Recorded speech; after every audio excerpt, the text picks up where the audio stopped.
आप ये कह रहे हैं कि एक तो सुशांत एक इंजीनियर थे, कॉम्पिटेंट इंजीनियर थे और टेक सेवी भी थे वो, तो उनके पास तो मल्टीपल गजेट्स होंगे, खाली मोबाइल और आईफोन और ये नहीं होगा, एलेक्सा भी होगा। तो क्या एलेक्सा था या नहीं था? एक तो ये हो सकता है। राउटर का डेटा उन्होंने डिकोड किया या नहीं किया। मल्टीपल, अभी रिया चक्रवर्ती के चैट कॉन्वर्सेशन नारकोटिक्स डिपार्टमेंट को पता है, उसके आधार पर नारकोटिक्स डिपार्टमेंट ने उनको गिरफ्तार किया कि वो आदित्य ठाकरे के साथ उनका कॉन्वर्सेशन है, जिसको ये कह रही है कि वो एयू आदित्य ठाकरे नहीं है, समवन एल्स, ऐसा कहा जा रहा है। लेकिन नारकोटिक्स डिपार्टमेंट ने जब उनको पूरा डिकोड किया तो वो उससे साफ लग रहा है कि वो आमिर खान से 7 जून को वो आमिर खान से बात कर रही है, 8 जून जिस दिन वो घर छोड़ करके गई हैं, तो आमिर खान से क्या बात हुआ, आमिर खान का लोकेशन कहां था, ये सब पता चल जाएगा। ये तो पता चल ही जाएगा, ये नॉर्मल चीज है। हाँ, नहीं अभी पब्लिक सोचेगी कि नॉर्मल इसलिए नहीं है क्योंकि आदमी नॉर्मल कॉल पे तो बात करेगा नहीं। आजकल तो हर आदमी व्हाट्सएप पे करता है ना। नॉर्मल कॉल पे करेगा तो सीडीआर में मिल जाएगा, पर या व्हाट्सएप पे भी करोगे या फेस टाइम भी करोगे तो भी ये निकाल लूंगा मैं। मुझे क्या करना है, मान लीजिए मुझे शक है कि उस समय रिया चक्रवर्ती ने किस किस से बात की या दिशा ने किस किस से बात की व्हाट्सएप पे की होगी। हाँ, तो मेरे पास सस्पेक्ट है, मिस्टर एयू है, मिस्टर XY है, जी है, जुआरे हैं। मैं उनका आईपीडीआर निकलवाऊंगा 1 हफ्ते का, और उसी ड्यूरेशन में दिशा ने भी किया, तो दोनों ने आपस में बात किया ना। क्लियर हो जाता है। क्लियर हो जाता है।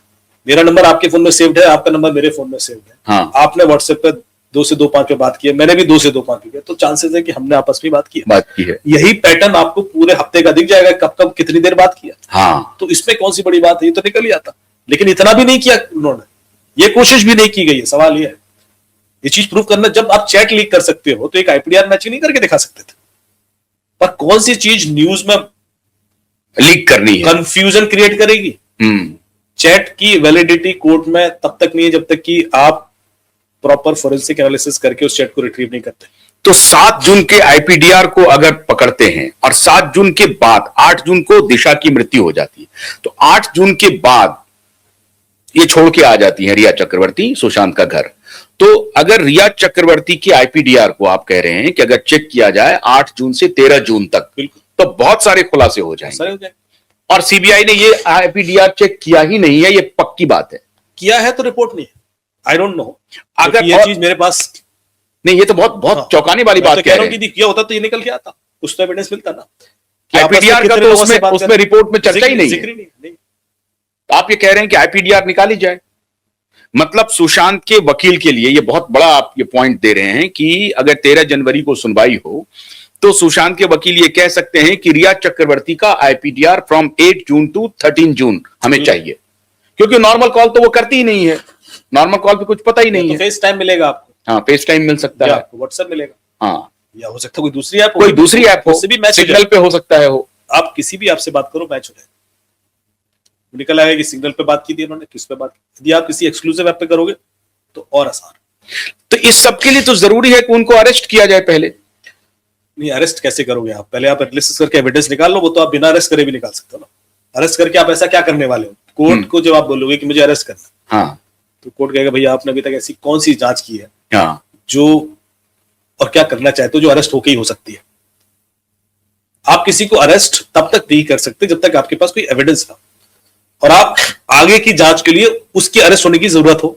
तो मान लीजिए कि सीबीआई ने कहा हमने केस पूरा इन्वेस्टिगेशन कर दिया, क्लोज कर दिया, और उसमें इस आईपीडीआर का जिक्र नहीं है।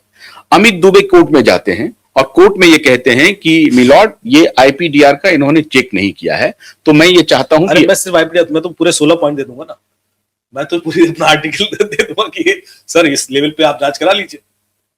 ये 16 पॉइंट बहुत इंपॉर्टेंट है। कंक्लूड ना हो तो फिर बताइए। तो विकास सिंह जी जो सुशांत के वकील हैं, उनके लड़के वरुण हैं, तो वो अगर आप इस पॉडकास्ट को देख रहे हैं, बल्कि मैं इस पॉडकास्ट की कॉपी में कोशिश करूंगा आप तक भेजने का भी, और नीलेश ओझा जो दिशा के केस को लड़ रहे हैं, तो नीलेश ओझा के लिए क्या आप सलाह दे रहे हैं, क्या क्या मांगे हैं वो पुलिस से? मैं जो जांच थी हो चुकी है।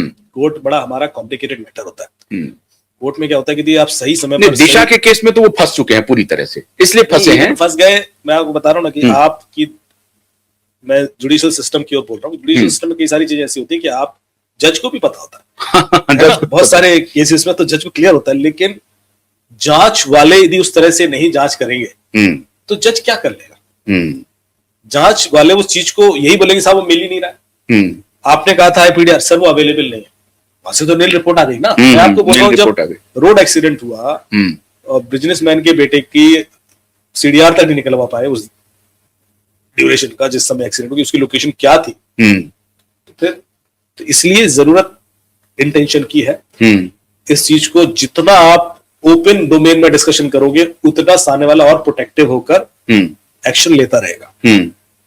ये ओपन डोमेन डिस्कशन इसलिए करना पड़ रहा है क्योंकि हमें पता है कि इंटेंशन शायद ठीक नहीं थी। हाँ, अदरवाइज ये चीजें तो क्लोज रूम में होनी चाहिए कि भाई ये चीजें ट्राई हुई नहीं हुई, ऐसा हुआ वैसा हुआ। हाँ, और ये मामला सिर्फ सुशांत सिंह वाला नहीं है, ये मामला हर वो मामला है जो पॉलिटिकल इन्फ्लुएंस के कारण सही जजमेंट तक नहीं पहुंच पाता। मैं हर उस मामले के लिए सवाल कर रहा हूं। अब इस पे चाहे जांच एजेंसीज के पे आरोप लगा दीजिए, चाहे बिजनेसमैन पे लगाइए जो इन्फ्लुएंस यूज करके डेटा मैनिपुलेट करा रहे हैं या अवेलेबल नहीं होता है सही टाइम पर, या डिले कर, या जुडिशियल सिस्टम पे वो इतना डिले कर देगा कि फिर डेटा वैसे ही खत्म हो जाएगा। कुलदीप सेंगर के मामले में ये कहानी आ रही है कि उनको फंसा दिया गया है। एक आर्गुमेंट ये भी है, बहुत सारे लोग कह रहे हैं कि ये बीजेपी के वो विधायक थे उस वक्त, लेकिन वो तो बसपा में भी थे, कांग्रेस में भी थे, सपा में भी थे, लेकिन उस वक्त फॉर्चुनेटली वो बीजेपी में थे, तो बीजेपी के ऊपर और प्रधानमंत्री और एक पूरा कुनबा है अमित जी जो पूरा लगा हुआ है नैरेटिव फैलाने में लगा, जिसको कोई लेना देना नहीं है, वो बीजेपी से निष्कासित एमएलए है। लेकिन अब एक नैरेटिव ये भी आ रही है कि कुलदीप सेंगर को फंसाया गया है, तो क्या टेक्नोलॉजी उनको बचा सकती है? बचा सकती है बिल्कुल, काफी हद तक। लेकिन अभी होता क्या है कि जब ड्यूरेशन बहुत लंबा हो जाता है ना, तो वो चांसेस लीक होने शुरू हो जाता है, क्योंकि हम कितना भी कोशिश कर लें। कुलदीप सेंगर चाहे तो बच सकते हैं टेक्नोलॉजी की वजह से, एक चांस लेना, और सुशांत को और दिशा को न्याय मिल सकता है अगर टेक्नोलॉजी की वजह से। और आप कंफर्म है कि सीबीआई ने टेक्नोलॉजी का इन्वेस्टिगेशन किया ही नहीं, क्योंकि उनसे तो मैं कंफर्म नहीं हूं। अच्छा, मैं ये चीज मुझे चूंकि जांच में कमेटी में तो मैं था नहीं, मैं ऐसा कैसे बोल दूं। हाँ। सवाल ये है कि क्या उन्होंने उस तरीके से किया। हाँ, हो सकता है कि कुछ डेटा लॉग मांगे ही ना गए हो, डिवाइसेस की फोरेंसिक हुई ही ना हो, जो मैं कह रहा हूं। जैसे साइबर एक्सपर्ट देश के पास है मान लीजिए, और देश की बड़ी बड़ी एजेंसियां आपसे मिली, मैं व्यक्तिगत रूप से जानता हूं, तो बड़ी बड़ी एजेंसियां आपसे सलाह लेती हैं, सीबीआई ने आपको संपर्क क्यों नहीं किया? नहीं, मैंने सीबीआई के संग बहुत काम किया है सर। सीबीआई की कैपेबिलिटीज बहुत अच्छी है, बहुत कैपेबल है। हाँ। मैं उसकी कैपेबिलिटी पे सवाल नहीं करता। मैंने आपको यहां तक बोला कि यदि सीबीआई, आईबी या जो हमारी जांच एजेंसीज है, एनआईए है या रॉ है, जो भी है, हाँ, नहीं ये तो खैर तो बड़े एजेंसीज नहीं है, तो फिर अलग टाइप के, लेकिन जो सीआईडीज हैं, सीडीडीआईज हैं, जो भी है, हाँ, इनकी कैपेबिलिटीज इतनी अच्छी है, हाँ, कि हम कुछ भी कर सकते हैं। सवाल है कि इनके ऊपर इन्फ्लुएंस किसका है? हाँ, क्या ये खुलकर काम कर पा रहे, क्या इनको फ्री हैंड है, ये मैं सवाल कर रहा हूं। यदि वो फ्री हैंड नहीं है तो फिर चीजें उस एंगल पर कंक्लूड नहीं होंगी, फिर चीजें डिले होती जाएंगी। आपको पता है हमारे जुडिशियल सिस्टम में सिर्फ डिले करने के लिए लोग घूस दे रहे होते हैं। हाँ। ये तो आपको पता है भाई। हाँ। तो भाई इसको डिले करते हो, क्यों? क्योंकि अब 20 साल केस चलेगा तक तो आदमी निपट ही जाएगा। यही तो एक अन्याय की बात है ना, ये भी तो अन्याय है। यदि कोई चीज मुझे लेट मिल रही है वो भी मेरे संग अन्याय ही है। हाँ। सुशांत का केस 10 साल बाद सॉल्व हो भी गया, अब तो मुझे नहीं लगता कि कंक्लूजन उस तरह का होगा, लेकिन उससे भी क्या फर्क पड़ जाएगा? Justice delayed is justice denied. हाँ, जस्टिस डिलेड इज जस्टिस। और ये चीज हमें हर लेवल पे समझने की जरूरत है, चाहे वो जुडिशियल सिस्टम हो, चाहे वो इन्वेस्टिगेशन जांच एजेंसी, चाहे वो पॉलिटिकल सिस्टम और चाहे वो मीडिया हो। इस पे मीडिया का भी बहुत बड़ा रोल होता है। जैसे आपने कहा कि चलो आज की डेट में मीडिया इतना एक्सट्रीम लेवल पर मजे ले रहा होता है ना किसी के, कि वो भूल जाता है कि सामने वाला 1% भी यदि ईमानदार है या निर्दोष है, हाँ, उसकी सुनना चाहिए। उसके संग क्या बीत रही है आपको अंदाजा है? आपको अंदाजा, आप पूरे पॉपुलर नैरेटिव में आप चले नैरेटिव में क्या, अरे उड़ा दो इसको, अब तो इसको आज इसको फांसी होनी चाहिए। मतलब ये वाला जो एग्रेशन है मीडिया का, इतना हार्म कर जाता है, जांच एजेंसीज को भी कर जाता है, जुडिशियल सिस्टम को भी कर जाता है।